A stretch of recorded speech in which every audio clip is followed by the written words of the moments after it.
Donc si vous voulez faire un jardin avec facilité, un jardin d'abondance, je vous invite à regarder comment j'ai fait.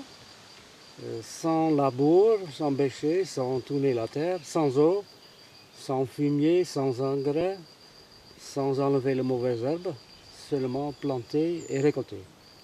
Vous allez voir. Donc je vais renouveler cette lit avec le bois que j'ai cherché dans la forêt. Le bois qui commence à pourrir. La moitié est déjà fait. Cette lit-là, c'est un ancien lit qui est descendu maintenant, que je vais renouveler. Je dégage d'abord la végétation.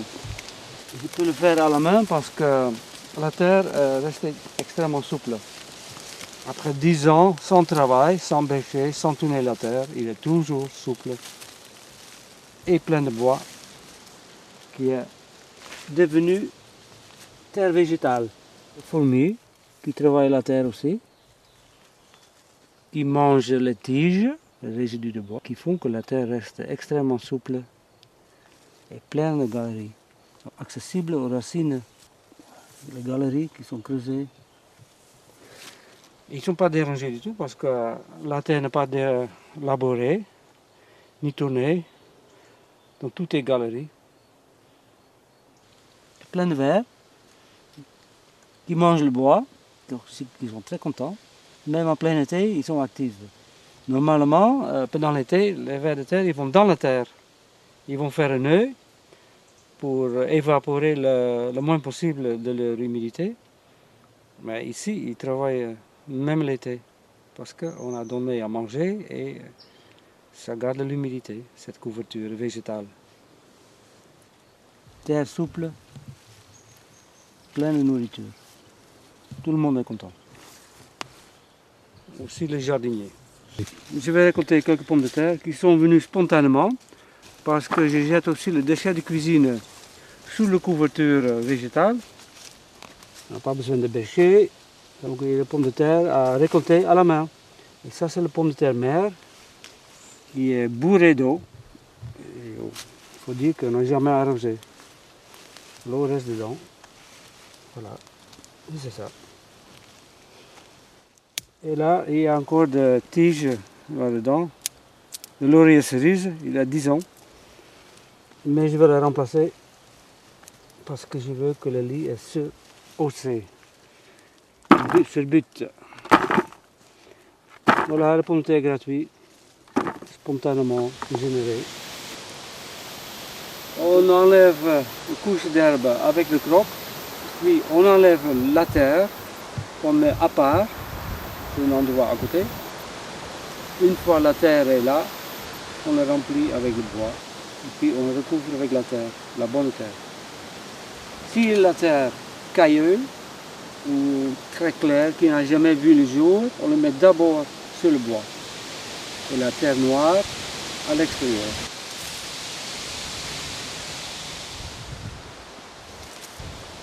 Normalement, la terre doit être à côté. Ici, il n'y a pas de place parce qu'il y a trop de tomates. Ils sont déjà grands. Donc, je les mets sur un seul but que je vais remettre tout à l'heure à la place définitive.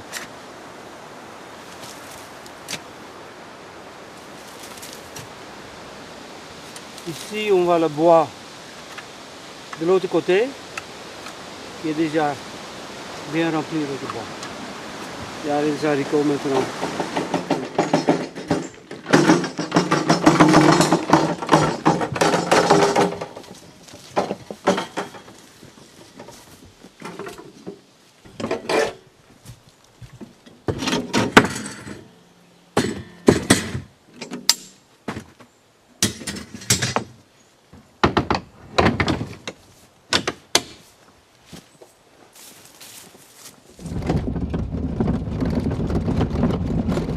Donc je vais à la chasse de trésors. On trouve beaucoup de trésors ici dans la forêt. Et ces trésors, je vais l'enterrer.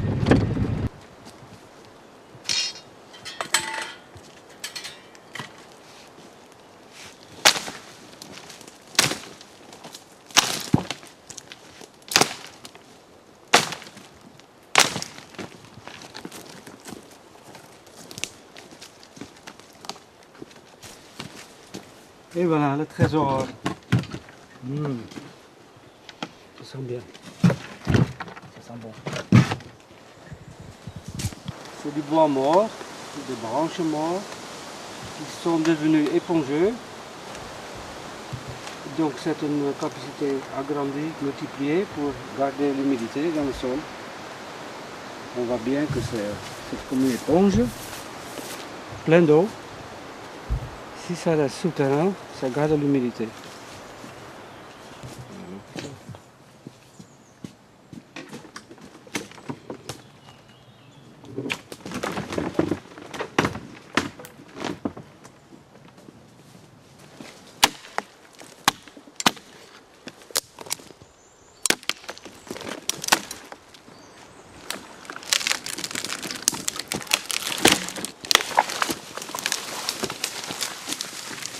Jusqu'à maintenant, j'ai cherché des trésors en bois mort. Si je vais enterrer le trésor avec ce bois-là, il y a des vides. Donc pour remplir les vides, il faut le moins de vide possible au départ. Je cherche aussi des branches.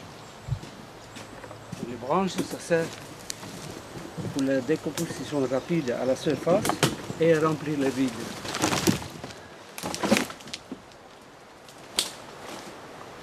Et voilà, une remorque pleine de l'or.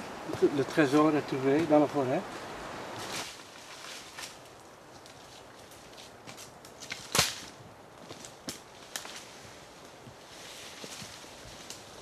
Donc même le bois vert avec les feuilles vertes, c'est pas grave, ça se décompose souterrain autant vite que les arbres qui commencent à pourrir.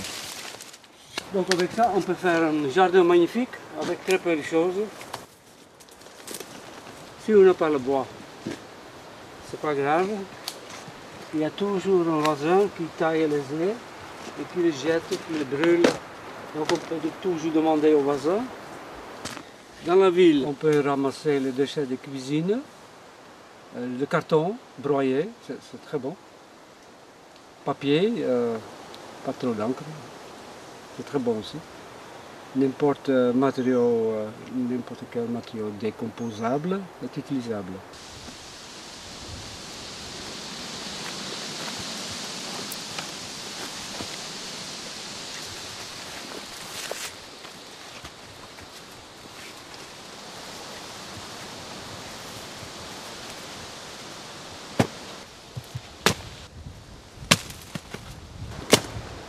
Il ne faut pas qu'il y ait trop d'air dedans, entre les résidus de bois. On va le tasser à la masse. Et s'il y a encore d'air, je vais prendre des tiges que je vais briser. Et sinon des résidus de tonte, de l'herbe, de écorches, de bois broyé. Bon, ça reste toujours épongeux. Mais il y a suffisamment d'animaux dans la terre qui vont remonter la terre et le mélanger avec le résidu de bois. Et si les matériaux sont trop sèches, il faut arroser. Il ne faut pas de la matière sec là-dedans au départ.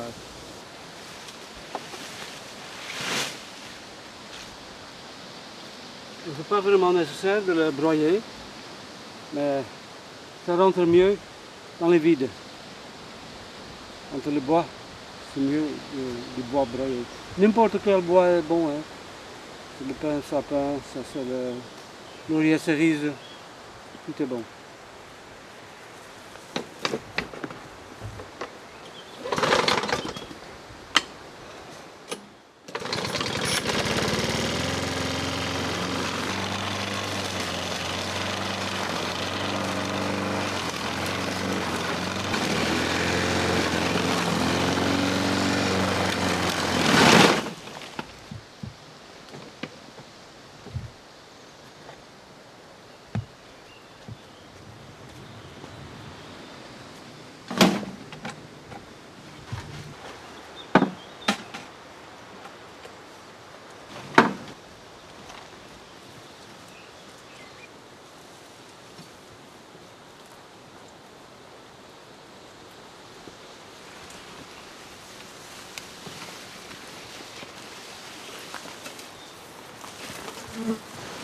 Et voilà l'herbe coupée.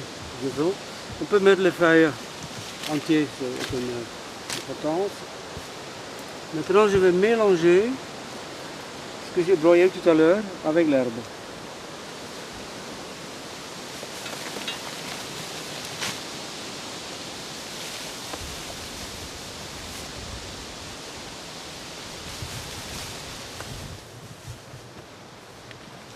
Donc ça c'est pour remplir les trous,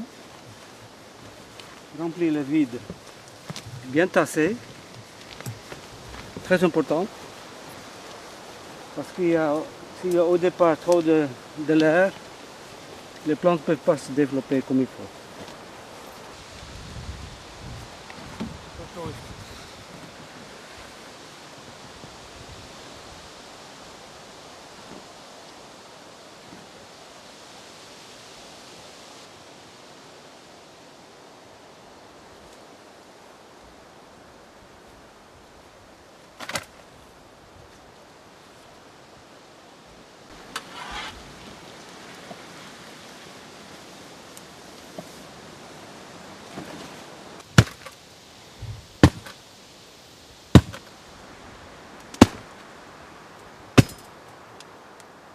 Donc je vais maintenant remettre la terre d'origine.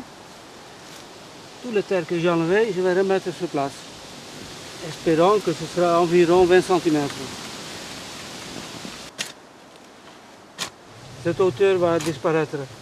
Ça semble au départ un peu exagéré, mais vous le verrez dans un mois, c'est bien descendu.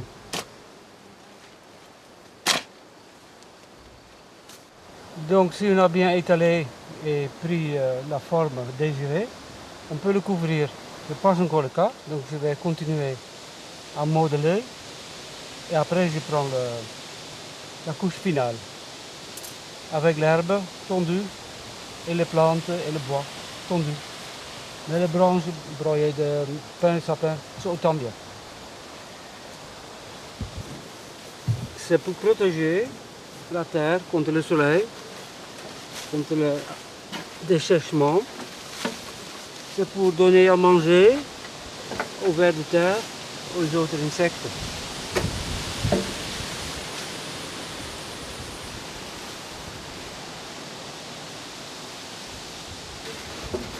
Donc ça c'est le broyat qu'on a fait tout à l'heure, avec la tondeuse à gazon. Toutes sortes de bois dedans.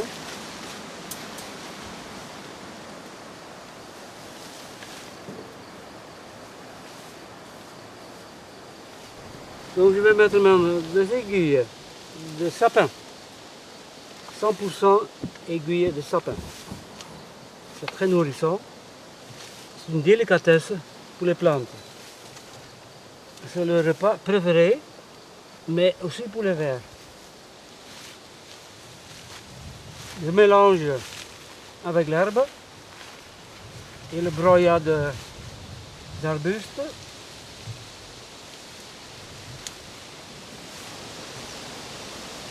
La paille est trop légère. Le soleil traverse la paille et le vent aussi. La terre peut toujours sécher. Et la paille ne donne pas assez de nourriture pour les vers. Ici, on a une composition idéale. Un repas royal pour toute la vie microbienne.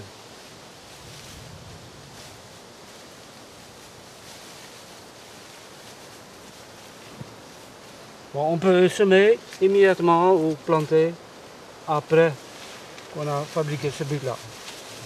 Il est important que les allées soient en permanence couvertes aussi pour éviter l'évaporation d'eau dans les allées. Parce que si les allées sont sèches, les buts vont perdre l'humidité. Donc il faut jeter les herbes indigérables sur les allées. Et ça se décompose pendant l'hiver et au printemps, avec le croc, on le tire sur le but, comme couverture. Et comme ça, on garde l'hauteur du but, au même niveau. Donc ici, j'ai le déchet de cuisine, végétal, il n'y a pas de résidu animal dedans, glucose, un peu de tout, artichaut, salade.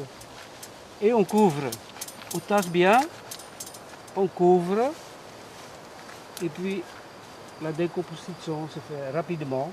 Si vous voulez semer dans cette couche-là, vous allez le dégager et vous allez retrouver la terre. Et vous allez semer comme avant dans la terre et pas dans la couche. Donc on enlève comme ça.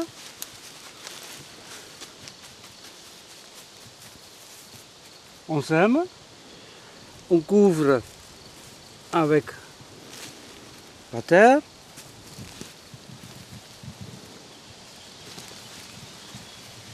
Ça, on aplatit un peu. Et au moment que les plantes sont suffisamment grandes, par exemple c'est comme ça, on recouvre jusqu'au pied du plant. Comme ça. Mais pas avant. Il ne faut pas les étouffer. Donc ça c'était pour un exemple. Je ne sème rien maintenant. Je vais maintenant planter la salade. Ça se fait comme ça. Donc en plantant dans cette couche, cette couverture jusqu'à la terre, un peu plus profond, on touche la terre. On fait attention de ne pas couvrir. On fait un peu entonnoir autour. Il ne faut pas couvrir la plantation. On couvre le sol, mais pas les plantes.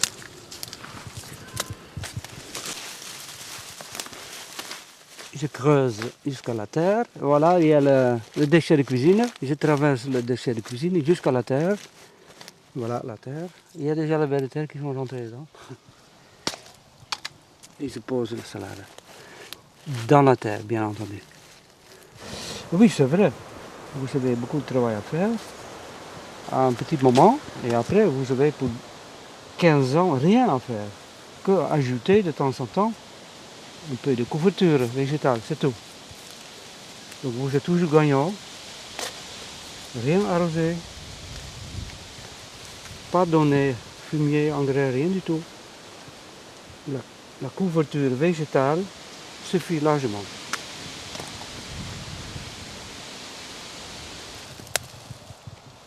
Il y a le verre, regarde là.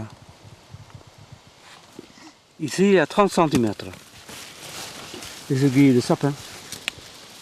Donc si vous avez de gros plants, vous pouvez faire 30 cm, mais les petits 20 cm de couverture. Donc si on couvre bien à 30 cm autour de rhubarbe, ou de cassis, ou de grosseilles, ces plantations vont continuer à pousser, même pendant la sécheresse. On voit là-bas, les jeunes poussent en été normalement, c'est tout jaune. Mais quand on donne une couverture à 30 cm des aiguilles de pin de sapin, ils continuent à vivre, à pousser, à grossir, comme au printemps. Ils ne s'arrêtent pas. Ici, c'est la sciure de bois, les copeaux de bois, qu'on voit ici. Ils se mélangeaient avec des feuilles de pin, le pin parasol. Et le pin parasol, il est très aimé par le ver de terre, par le petit ver de terre. Il y a encore une raison que les légumes vont bien ici, parce que je pratique l'électroculture. Je fabrique des antennes de fil de fer galvanisé. Je pose sur une tige, un tube de canalisation d'eau, en cuivre. Je le pose dans le sol, il est 2,5 mètres environ. Il va dans le sol. Et puis autour, il y a des fils de fer galvanisés, en zinc. Ça veut dire zinc. Donc il y a le ciel qui est électropositif. Le zinc est électronégatif, il capte cette énergie, une certaine énergie. Le cuivre est conducteur, le sol est électronégatif. Il admire cette énergie, il va le tirer. Donc il y a un mini-courant entre l'antenne et le grillage de fil de fer galvanisé, jusqu'à 1,5 volt. Les plantes en profitent de cette mini-courant supplémentaire et ils deviennent plus grands, même jusqu'au double. Quand on fait un but, donc on a enlevé la terre, on a rempli avec du bois, On peut poser le grillage de fil de fer avant qu'on mette la terre. Et le grillage de fil de fer doit être enterré environ 30 cm et 30 cm au sol. Donc par exemple ici, le grillage de fil de fer peut être enterré tout autour. D'abord pieds nus, on a le contact avec le sol, parce qu'on a des antennes, comme avec des antennes d'électroculture. On reçoit l'énergie, on donne à la terre, mais il y a aussi une énergie qui vient de la terre à travers nous. Donc c'est tout un échange très important pour les jardiniers pieds nus. Si tout le monde pouvait le faire. Et éviter d'acheter des produits chimiques, de plus en plus chimiques et dangereux, de plus en plus des hôpitaux, des pharmacies plus en plus grands, comme presque un supermarché. C'est évitable en faisant son propre jardin avec ce moyen-là. Sans labour, c'est très facile. J'espère que ça a donné l'envie de copier cette méthode facile et pratiquement gratuite, parce que le matière première, il est disponible partout. Il est gaspillé à grande échelle, brûlé, jeté à la poubelle. Et c'est vraiment une mine d'or qui se perd. J'espère que ça donne envie de le faire aussi et en profiter de bons fruits et légumes. On change le monde un petit peu. Chacun peut participer. Tout le monde, chaque consommateur est responsable de ce monde qui se pollue de plus en plus. Chaque fois quand on achète des fruits ou des légumes bio, on est participant à un meilleur monde. On est responsable de la pollution quand on achète chimique. Si tout le monde qui le souhaite de le faire comme ça, ça évite l'agriculture en grande échelle, avec les grandes machines, avec des pesticides. Le monde devient plus propre et plus humain. Ce n'est pas un devoir, c'est un grand plaisir. On n'a pas besoin de machines. Si on veut, on peut couper un peu d'herbe ou le broyer, mais c'est évitable. On peut tout faire à la main, sans bruit, sans outils. Et le résultat, c'est abondance et paix sans bruit.